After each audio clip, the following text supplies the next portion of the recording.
you give us an update on Ben Brown and how he's feeling? Yeah, he's carried on the rest of the week like he started the week. He's recovered remarkably well and he feels good. All his measures and markers and all the testing that we do looks really good. We said earlier in the week we'd wait until the last minute, but hopefully after today's training we'll have a clean bill of health and he should be right. Now all that's pending that he doesn't have anything unforeseen in the next couple of days, such as waking up with a headache or something along those lines. But at this stage it all looks really positive. Where your season's at, does that play any sort of role in your decision with Ben Brown? No, I mean we're really, as we've stated a number of times, we're really keen to win every game we play. So clearly he's an important component to that. So if he's past medically fit, he'll play. How did you see your tools last week? Does that change potentially this week? I think we'll have a look at it. I mean we're still trying to work the ruck situation. I mentioned post game that the synergy between Braden Preuss and Todd Goldstein is something we really want to work on. Matt Jack's still unavailable with a bit of a foot issue, so we'll persist with Preussy and Goldie this week and try and get them to work together a bit better than they did potentially last week. But we think it's something going forward that can be a real strength for us, so we'll continue to work on it. Will Matt Jack get back before the end of the year? Do you know what the sort of the foot issue is? Yeah, we're hopeful. He'll see a specialist later this week, and hopefully we'll get a more or a clearer diagnosis as to what it is. But at this stage, we're treating it as something that is minor and potentially he'll be back, and that's certainly our aim. But clearly, we're running out of a bit of time if it's something that's going to take sort of 3 weeks or longer. Kane Turner likely to come back into the senior team this week?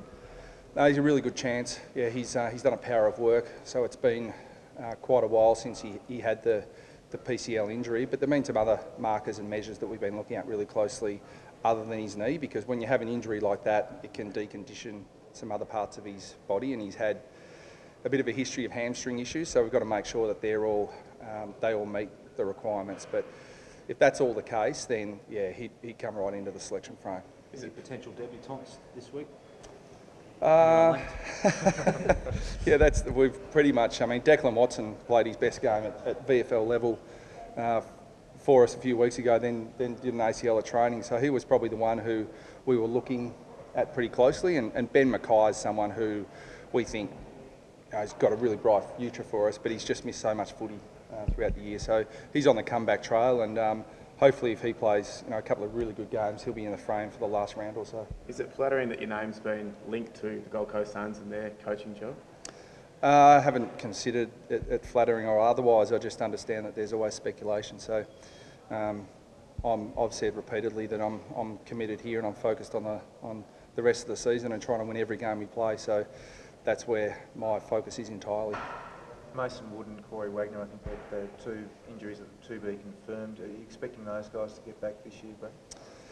Mason's been a frustrating one because we thought it was a calf complaint that was only going to be a couple of weeks maximum, and it's dragged out. So it's still our intent to get him back, but clearly we don't want to put him at risk and have a serious calf problem going forward. So that he won't play this week, and Corey Wagner won't play this week either. So we're pushing all of our guys who are some chance to play to do everything they can and everything we can to get them up to play. And if we just miss, we just miss. But my attitude is they'll be further advanced in their pre-season if they get their rehab right now. So everyone who's a chance to play is being pushed to get up to play the last 3 weeks. I know you're not too keen to touch on the Gold Coast situation, but do you expect to be sounded out for that type of role, Brad? It's not. I can tell you that I haven't been sounded out, and it's not something that is going to concern me. I've got my commitment here to North, so I can't stop anyone else speculating. I can't stop anyone else talking about it. All I can do is focus on my task at hand, and that's what I'll be doing. Josh Simpkin, a late withdrawal last week, expecting him to be fit this week? Yeah, again, it sounds like a bit of a repetitive answer, but depending on how he trains, he'll be in the selection frame, and we'd like him to play. If he's past fit, then he's someone that we think has got a lot to add to our team. So if he's right and he does everything at training that we want him to, then there's a fair chance we'll pick him. Can you remember a worse injury toll at this time of the year during your time at the club? It wasn't too good this time last year either, unfortunately. No, it's been really frustrating, and it's Again, a lot of the preventable ones we've actually been pretty good with. We haven't had, other than a couple of calves recently, we haven't had too many soft tissue injuries. We've had a lot of joint, bone, collision type injuries. So whether that's luck or otherwise, we have to do a thorough analysis on that, like you would, anything that's not going the way you want it to. So yeah, it's been frustrating, but the silver lining is that we get a look at a lot of players that we otherwise wouldn't, and players like Josh Williams, who quite frankly just wouldn't have played because there are others ahead of him, has shown signs that he's going to be a good AFL player. So it's disappointing, but there is a silver lining. This time of year, do you start to play more of a role in list management, or is that always the same throughout the season? No, it's always the same. I play a small part, and I say a small part because there are a lot of people involved, and while there are a lot of people involved, we're very collaborative in the process, and it doesn't fluctuate in terms of my involvement. It stays fairly constant throughout the year.